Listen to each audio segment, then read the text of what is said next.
guys, welcome back to Bible Fun with the Nuns. Today we're studying Jeremiah chapters 31 and 32. Let's get started. Okay, so in this chapter, what's happening is in chapter 31, God is saying that he is going to fulfill Israel and Judah to their original standard, where they were supposed to be. And he says he's going to do this through a new covenant.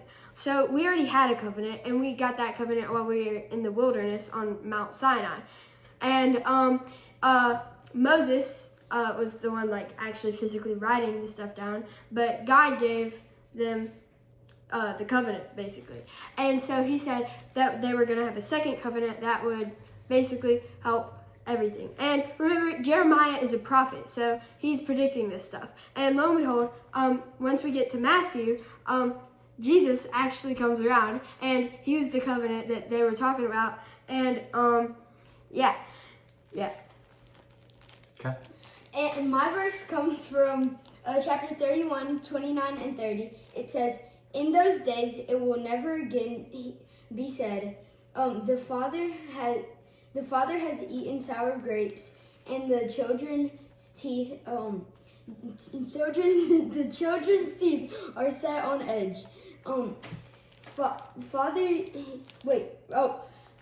can't see. Rather, each will die for his own iniquity. Anyone who eats sour grapes, his own teeth will be set on edge." And that what I got from that was it doesn't matter who's if you're sinning, it doesn't matter who's in charge of what y'all did. It doesn't matter who planned it out, because if you sin too, you're gonna get punished. And so that's what I got from that. Yep. Mm-hmm. You're held accountable for your own actions.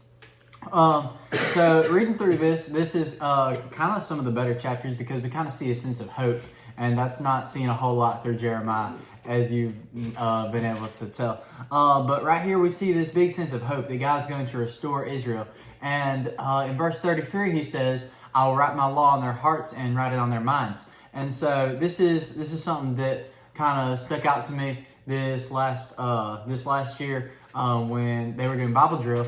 That was one of the verses. And so looking at it now in context, it's really cool, because you're able to kind of see what God means by that. And then if we go even further and we take it to the New Testament, and even where we're at right now, God writing his law on our hearts and putting it on our minds, that's him renewing us and restoring us to make us like him and make our interests like his own. And so I just think that's really cool, and that's a cool promise to see.